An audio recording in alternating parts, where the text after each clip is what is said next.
Okay, so I'm Julie Meyerowitz. I'm the founder of Hear My Words RDI. I am transitioning out of 12 years of life as a speech language pathologist, working with kiddos ages birth to 21 and some adults as well.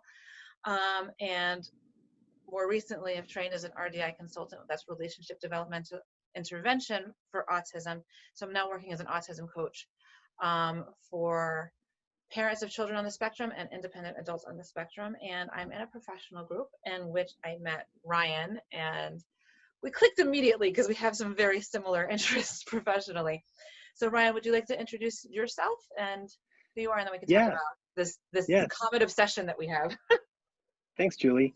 I'm Ryan McGuire. I'm a licensed professional counselor. I am the founder of RealTalkCT.com, which is an online group practice. And we have counselors licensed in states across the country. Okay, great. So I joined this professional group that we are both a part of a little bit after Ryan joined. And one of the first questions, we have a shared Facebook group, I asked in the group is, who out there is interested in the intersection between autism and trauma? And then Ryan and I have had a long conversation since then, months ago. Actually, you're the first person that I met or the last person I met in the old world, I think. Before COVID. BC, before COVID. BC, before COVID. So Ryan, you very enthusiastically responded. And our talk was mostly around Gabor Mate, and since I'm actually holding it right here, reading The Body Keeps the Score by Vanderkolk. But I'd love to hear your thoughts on what, we're going to get to that in a second, but what is your relationship to autism? Let's back up a little bit. What is your relationship to autism? Great place to start. So when I was in graduate school, we had to do an internship, and we could choose wherever we wanted to learn and kind of work with those types of clients, and maybe even find out if they would be the types of clients who we would want to work with in our careers. And not knowing anything about autism and having seen puzzle bumper stickers and other kinds of autism awareness things, I was like, as a mental health counselor, I think this is something I should know more about and I would like to learn more about. So not knowing anything, I just kind of dove in head first and started working with clients on the spectrum full time in my internship. That was I would say, an eye-opening experience, because what I saw was all different kinds of mental health issues that clients on the spectrum had, that it was like, this isn't just autism here. There's all kinds of other things going on. And I think I'm going to get kind of a crash course in everything here. Right. So this is where our conversation was. And I think we'll maybe link back to that. But okay. And we were just talking about that. I'm going to ask you this question, but this question and the difference in answers, I think, is a lot of the confusion around autism. So what is your definition of autism?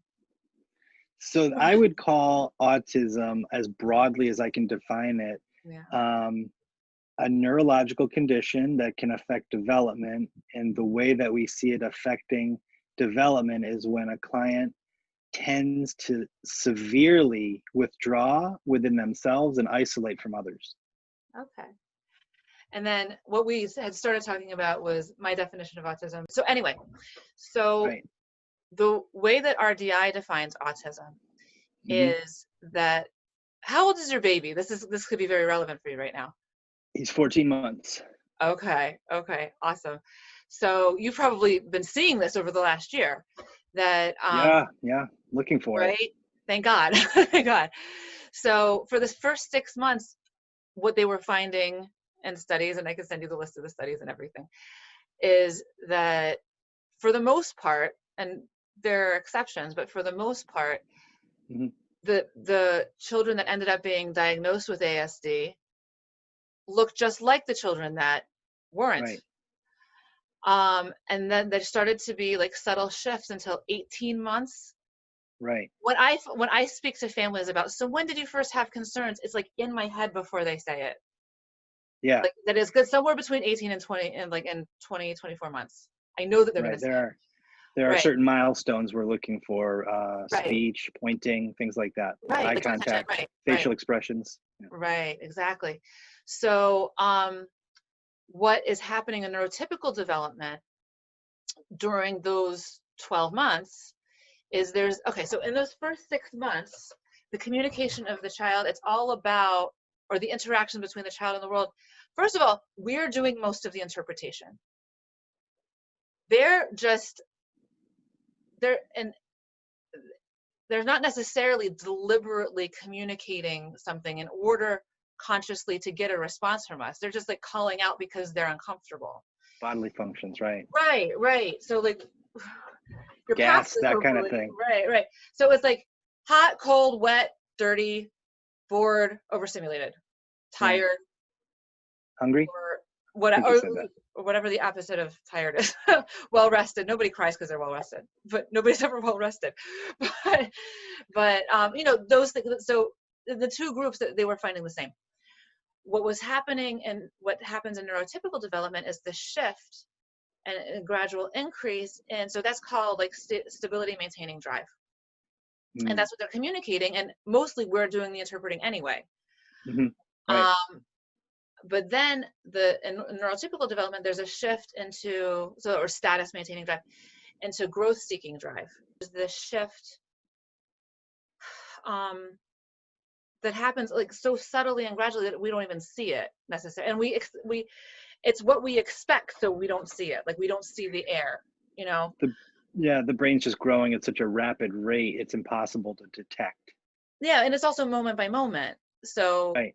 I actually think that that's one of the reasons that there are professionals, because there's somebody who's not there every single day so that we could see the shifts. Right. That Right. it's just like some outside eyes that I saw you last week, and the shift from last week to this week is easier to see than from 2 seconds ago to now, to 2 seconds ago to 2 seconds ago to 2 seconds. So anyway, Yeah, so that's true. so this shift in growth seeking, what the children are doing is they're trying to explore the world, and as they're doing it, the parents are naturally stepping in to make that challenging enough and safe enough for healthy growth. Yeah, that safety is key for kids to feel like they can grow. And when kids Right. are in any way feeling unsafe or Mm-hmm. like they are afraid to step outside that circle of security, it does Right. keep them in that stuck place. And seems to be a misunderstanding is that people seem to think that the levels of severity are mean that they're totally different things. So because somebody who is higher functioning looks very different, first of all, from any other person who's higher functioning, but like certainly from somebody who's like what's called lower functioning, that they seem to feel closer to the end, especially parents. It's like, oh well, he's high functioning, can't we just like kick this out in about 6 months? Or oh, he's low functioning, so I'm not going to bother getting help because he's low functioning, so this is what it is. And Yeah. as opposed to seeing it like, I think of this like status maintaining and then 6 months growth seeking, that I sort of just think of like low functioning is like this is the growth seeking, and high functioning is this is the growth seeking, and neurotypical is this is it. It's like, but if we could just make it more, why can't we do that? Like, Flat even if we're picker. starting here, why can't we just do that? Yeah. I think that just comes down to kind of both meeting the clients where they're at and trying to talk to parents about managing those expectations. Right. And there's also a lot of fear of hope, whatever the level of severity is, because That's of true. the trauma of the diagnosis. Right. Yeah. Since it's a neurodevelopmental diagnosis, um, there does tend to be that dread of, oh my God, what does this mean? You know, if it's long term or lifelong, what is it going to mean? And you can't cure it. So that means, also, I think a lot of times people think like, okay, you can't cure it, so it's never going to go away, so it's never going to be better. But Yeah. you can get better and better and better until like, it could be like the client that you described in the video. So our common interest in autism was the relationship between autism and trauma. And Um, before I had ventured into my training as an RDI consultant and like looking deeper into autism, the thing that seemed common to me is this withdrawal that you're describing looked to me like trauma reactions.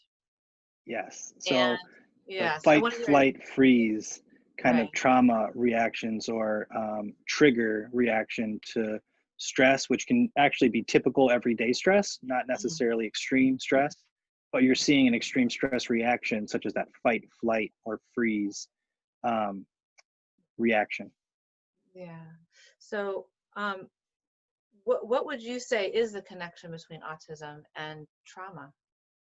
In a word, the amygdala. I think that that organelle in the brain Yeah. has a tendency to go off more often than it should or than we needed to as a survival alarm clock. And when we're in that survival state, it's so easy to go to a defensive mode or an aggressive mode, or to just want to not address anything and run away from problems. So Right. that's where I would say is the overlap between how PTSD and autism can affect people. Right. Right. So, how do you think the perspective of this relationship between autism and PTSD, how does that affect how you would treat it, as opposed to seeing autism as a set of behaviors, for example, which is a common way of seeing it?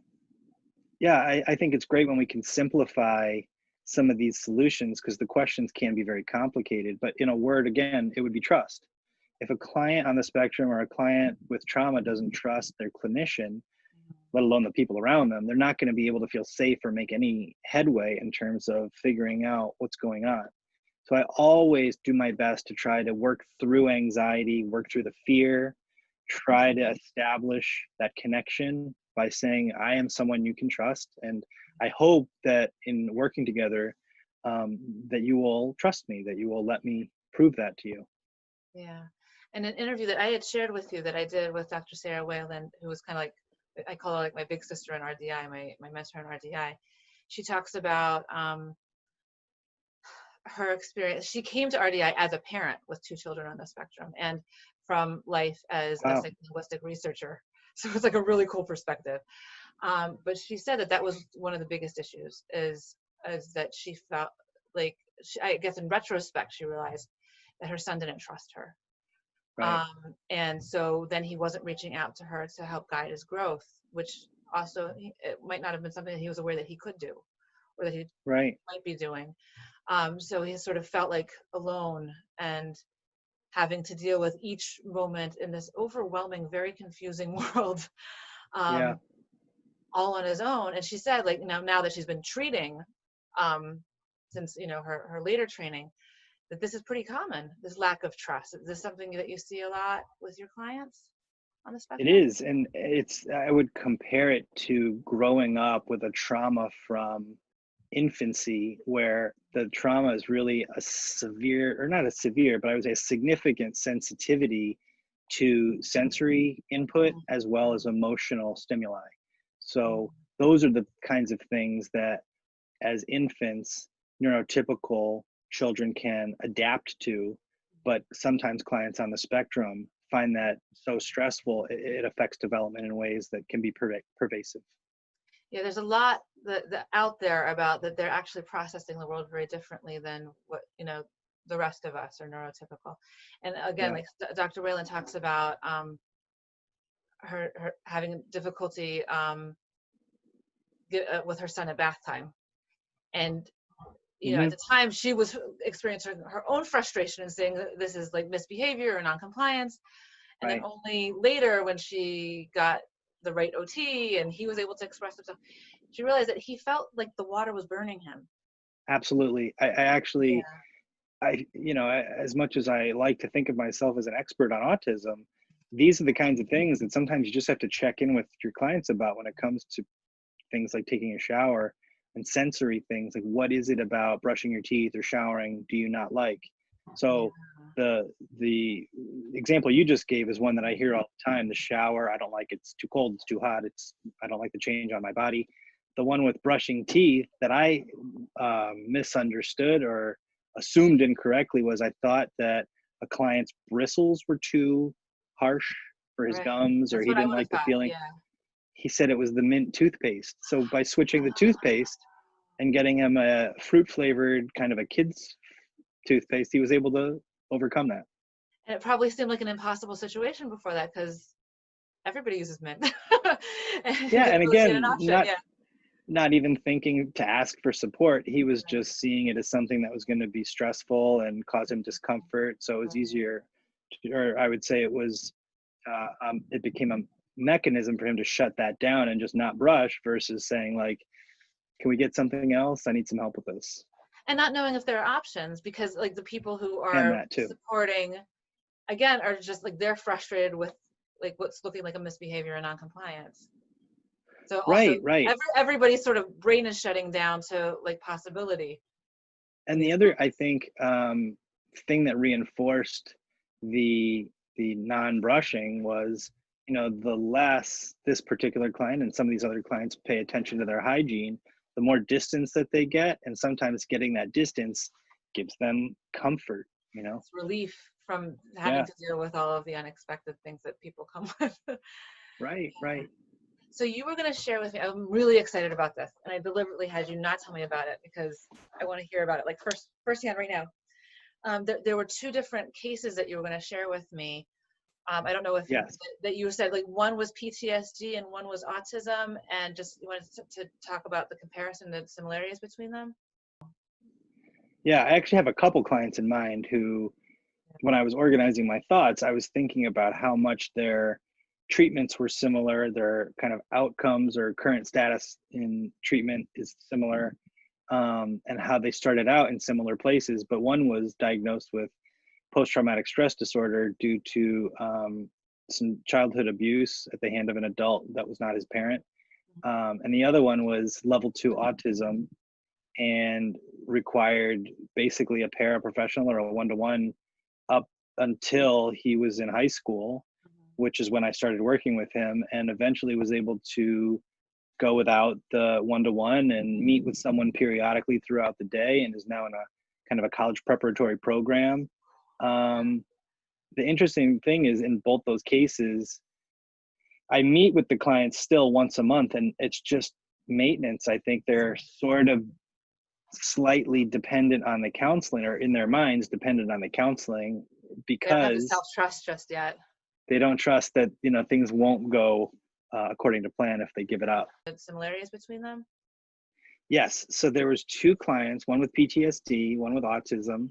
And the comparison was when they came to me, they were both coming from a higher level of care, meaning they were either being seen in an intensive outpatient setting, or one of them was actually hospitalized in an inpatient setting for numerous suicide attempts. This is the And that PTSD was, or the autism? thank you for clarifying. That was the PTSD client who was actively suicidal when he was, you know, brought to an inpatient facility and they were looking for aftercare. The young man on the spectrum was doing intensive outpatient counseling because he basically made some threats in school that he didn't feel safe. He felt like he was going to, because he was so dysregulated and angry, thought he was going to hurt himself or other people. Okay. So yeah, the school requested that he comply with that level of care, and then their recommendation was, in order to discharge, he needed some kind of aftercare. So his mom was happy to find me. I'm sure. So then maybe if you could like take us from Yeah, beginning to end of treatment. Yeah. sure. So my PTSD client, he was, when he was released from the inpatient facility for his suicidality, he was actually asked to go to a different school, which was a behavioral school that from the beginning I had said, you know, because he was getting into holds every day, and this was a young man who was physically abused, the school was actually re-traumatizing him on a daily basis. So the goal became for him to not get into restraints by basically learning to verbalize his feelings rather than acting them out or being aggressive.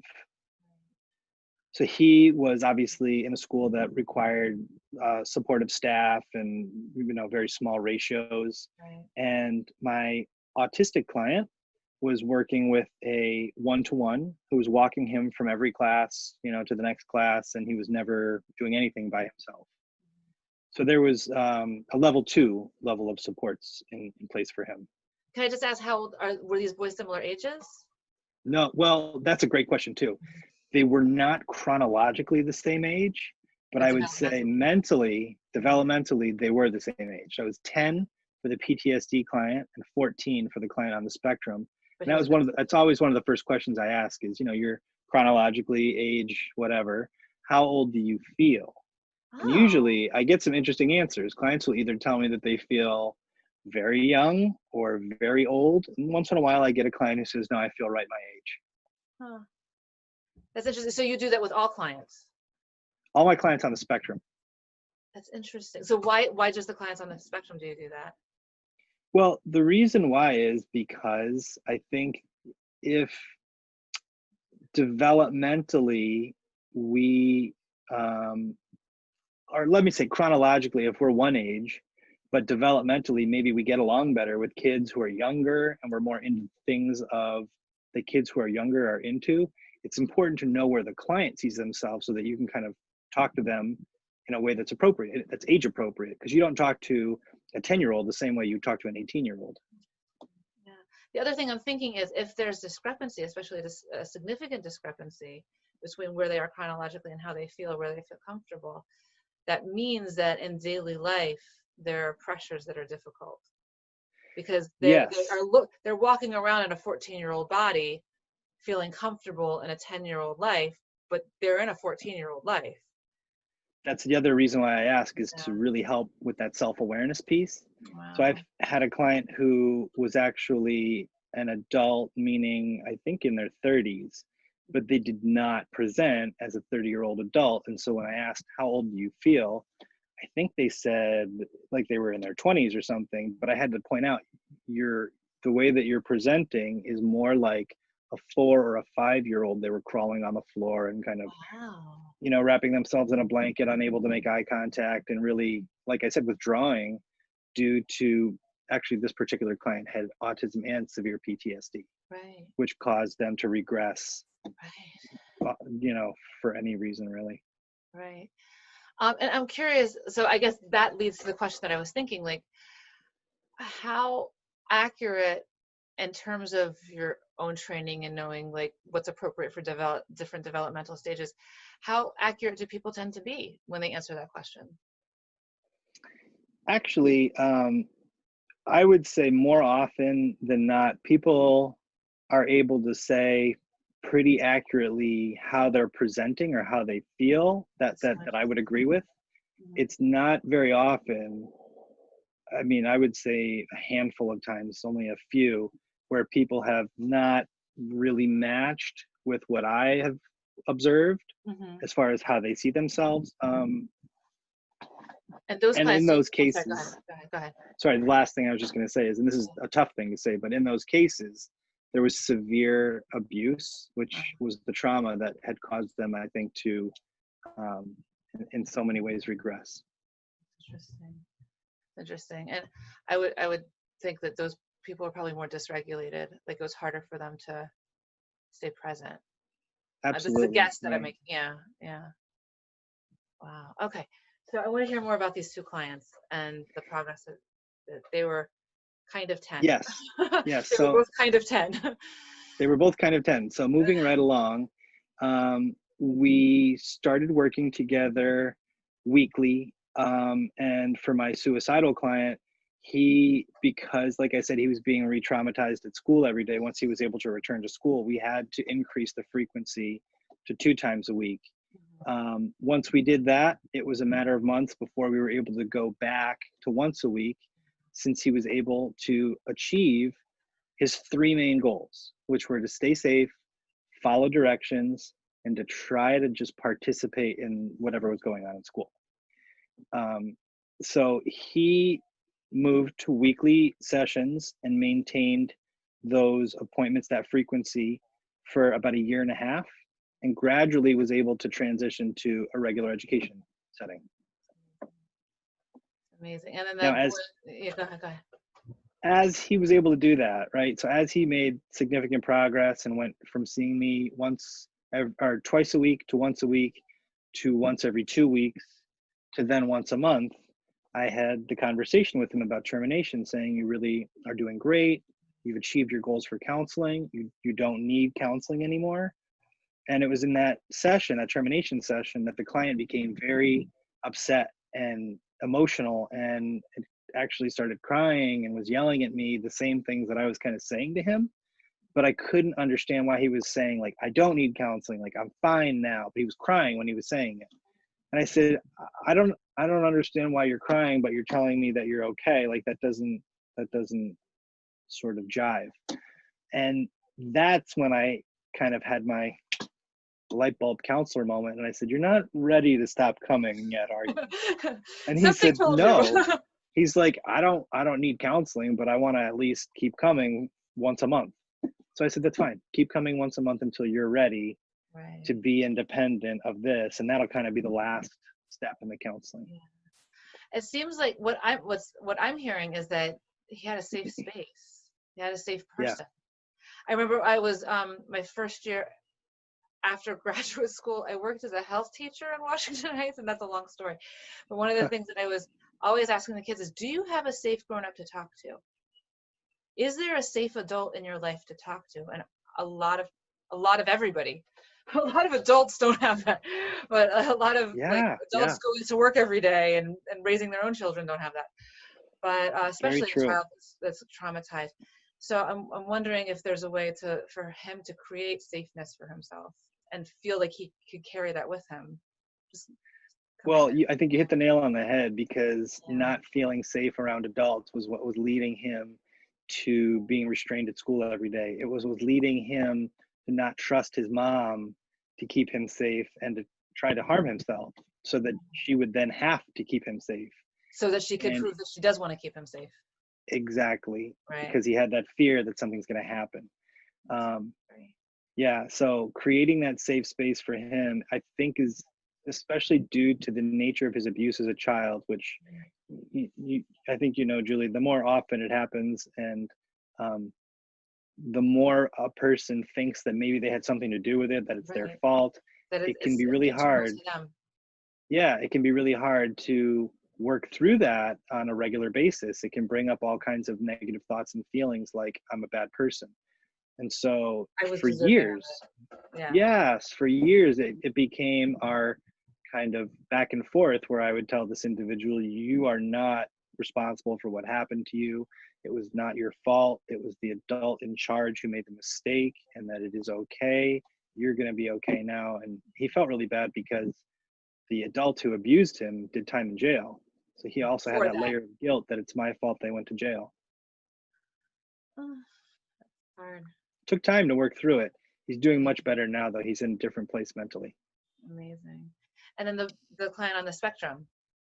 Same thing. I think you just hit the nail on the head with having that safe space to be able to go and talk about feelings, and also to kind of keep him thinking about what he needs to be working on as far as not overreacting to normal everyday stress.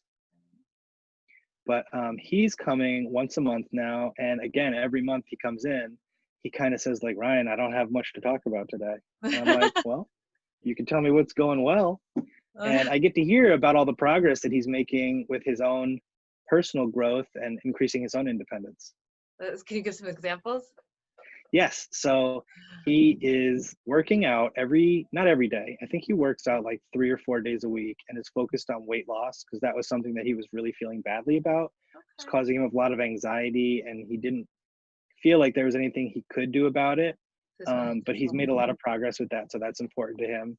He's dressing in a collared shirt when he goes to school, and he likes feeling dressed up, because when he was in high school, he just wore sweatpants and things that were more comfortable. And the other thing that I would say has been a real sign of progress is, and this is something I ask all my clients with depression or obvious issues or who are on the spectrum about it, but he's showering every day, whereas he wasn't showering. He was maybe showering once a week before we started working together, and there was a noticeable smell that, you know, I think it was more of the sensory things that were making it difficult for him to shower. But it's become his routine now. It's part of his self-care, and he feels great about it. He knows he looks better. He knows that it's a good thing. That's great. That's great. So what would you say? I feel like you might have answered it, but I want to just circle back with the similarities in how you were treating these two boys. So the first thing was about establishing trust, and they allowed me to work with them by trusting me enough to say, I'll meet with you and I'll talk with you. And so that would have been the first thing. And then the second thing is not pushing them too far outside their comfort zone so that they would not shut down or become aggressive or even want to run out of the office, because all of those things happened regularly when we first started meeting together, to the point where it was a little bit scary at times. I didn't know if something I was going to say was going to set off either of these young men, to the point where they were going to do the things that they were sort of seeing me for, like throwing chairs out windows or that kind of thing. Yeah. So deep breath. Deep breath, deep We'll breath. get through this together. Right, right. That, I feel like it all comes together. So but I want to end with takeaways. Like what could a parent or another professional try at home or in their clinical practice?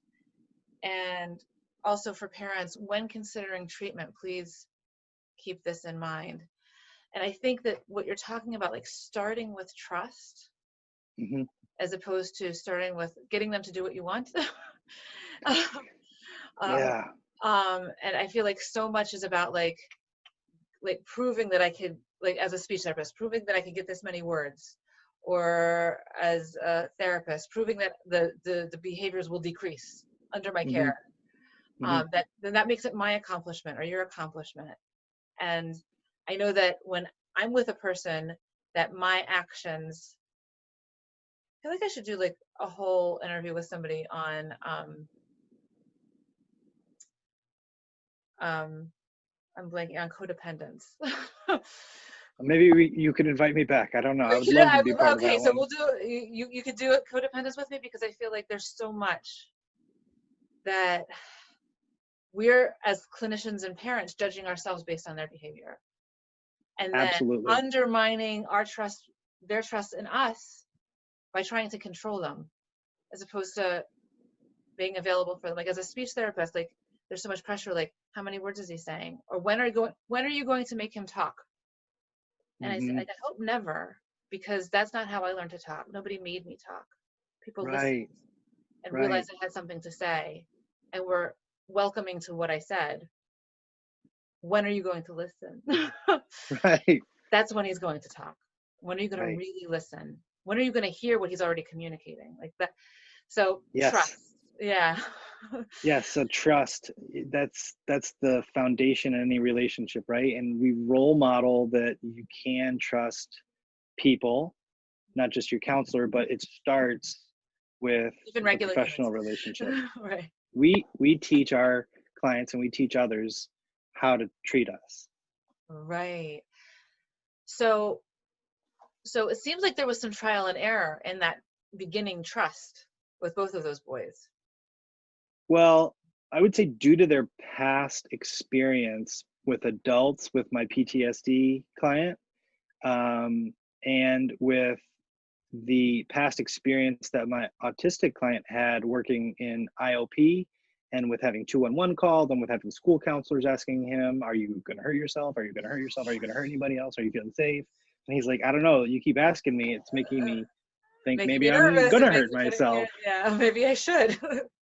So Yeah. yeah, so with both of those guys, for my client on the spectrum, for the first few months, for the first month and a half, or 2.5 months, I would say, we didn't get very far. We spent a lot of time not talking about the issues, just sitting together, asking him how his week was. If things came up, he would sometimes scream about them because he felt so badly about them. And it was a lot of just getting that basic trust and working through those raw feelings. Then once I got him and my PTSD client able to at least say how they were feeling, then is, I think, where the dynamic portion of the therapy happened, because they were expressing their feelings verbally rather than keeping them in or allowing their feelings to subconsciously affect their behaviors. Yeah. And then I think the last step is understanding how their feelings are trying to help them so that they are not being sabotaged by these things. So I definitely hear how a therapist could hear that, be like, okay, I got it. I'm going to run with that. What could you say to a parent who would like to be able to provide this kind of, to develop trust with their child? This is the kind of thing where sometimes you do need a counselor to be able to say, this is what's actually a mental health issue. This is what's being used kind of manipulatively. And it's hard for parents to know, you know, when they're actually helping their child versus placating or falling into the trap of being manipulated because they don't want a crisis. Right. So yeah, Because you're in the that's eye the of kind the of, storm. You're in the eye of the storm, so it's like here, hard to see it. exactly. A neutral party sees things differently, like from a bird's eye view. Right. So that goes to this other question, like when considering treatment. First of all, how would a parent know, like, okay, we're at that point. It's time to find some outside help. What I mean, a lot of people just, they're like, okay, I'm done. I don't know beyond this what to do. But maybe a It's parent that's kind of not like what listening. they're saying with the COVID. If you have to ask, wear a mask. If you're having those kinds of thoughts, trust your instincts, because Get help. parents know their kids better than the kids know themselves. Uh-huh. I always tell my parents, you know, you're the expert on your child. I might be the expert on autism, but without you, this isn't going to be good. So I need your help. I need you to partner with me. And when we come together as a team around the child, I sometimes will even say, you know, we're on team Greg or whatever the kid's name is. And kids are like, oh, okay, I see how this works. Now, I thought this was about ganging up on me or me being the problem. But when you can be in that supportive role, and again, this comes from having the trust that this is to help me and this is only going to be good for me, that's when you can really do wonders. Right. And what should parents look for, or adults that are seeking help for themselves? What do you think people should look for if they're looking to make these changes for themselves or for their children when they're seeking professional help? What should people look I would say that what most people would want to hear in seeking professional help is a plan from any provider of how they're going to use their interventions to achieve some kind of progress, or basically what their theory is for working with clients. And that's a question that I think, it sounds kind of technical and you might not understand answers as parents when clinicians say, oh, I do CBT, cognitive behavioral therapy, or right, or Start you spitting know, letters at I you. right, I'm a applied behavioral analysis and I do this kind of work. You know, as parents, you're just going to kind of gloss over and go like, well, that sounds technical, I guess that's good. But if you're asking those kinds of questions and the provider doesn't know what to say, you really do want to, I think, go with someone who is competent telling the parent kind of how they're planning or what they're doing to intervene in their child's behavioral health. I would also say, if it's okay if I jump in, that Yeah. it's important to be sure.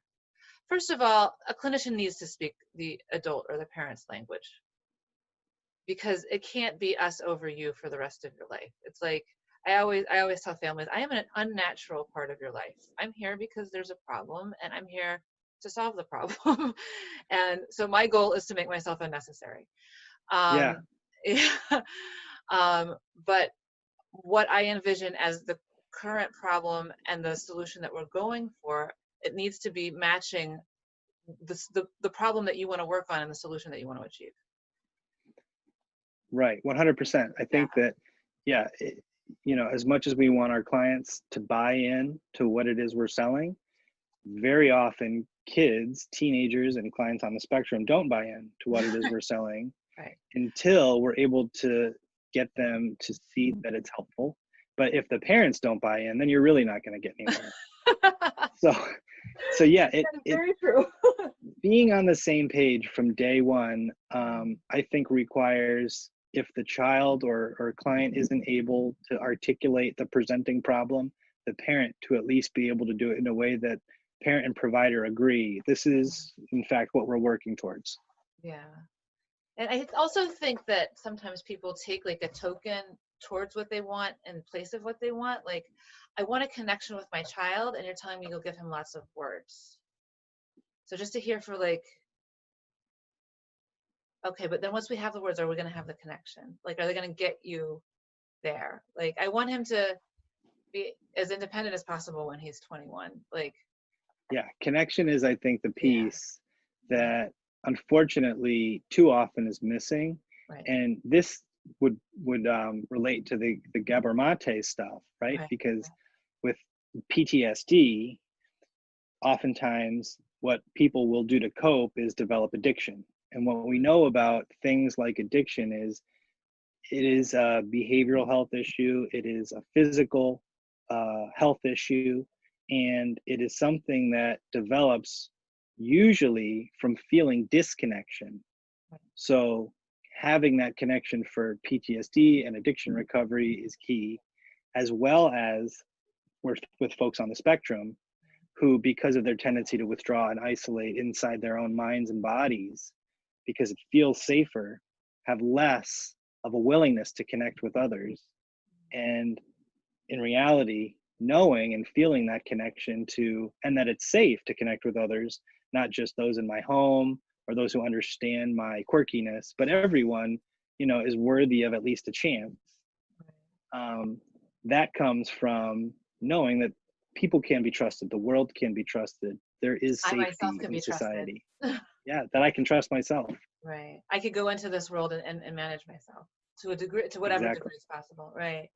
Right. So, Exactly. Ryan, it's always awesome to talk to you.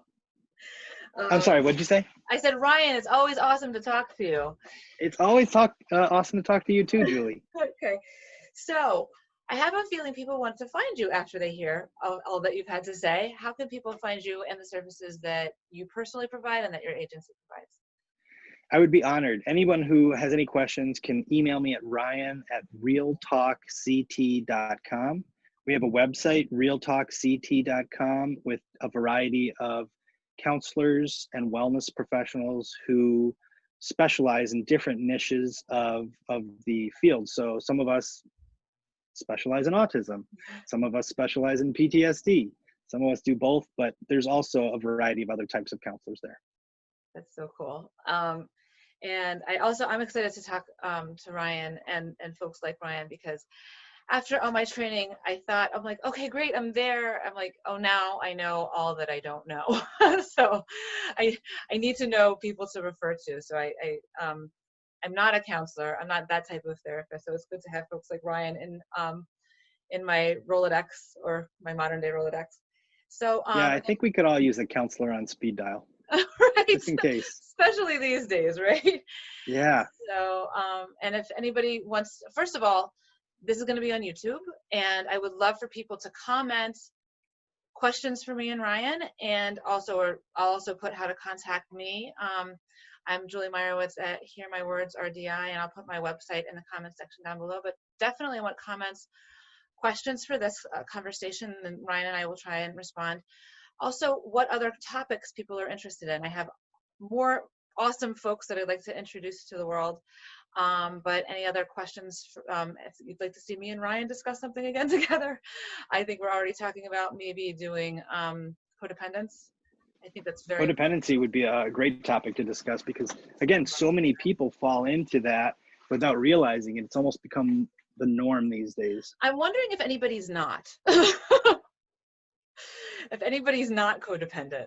But that's like that. I don't want to get into a whole other discussion, but maybe that could be like that discussion sometimes. So thank you so much, Ryan, and I'm sure we'll see each other again.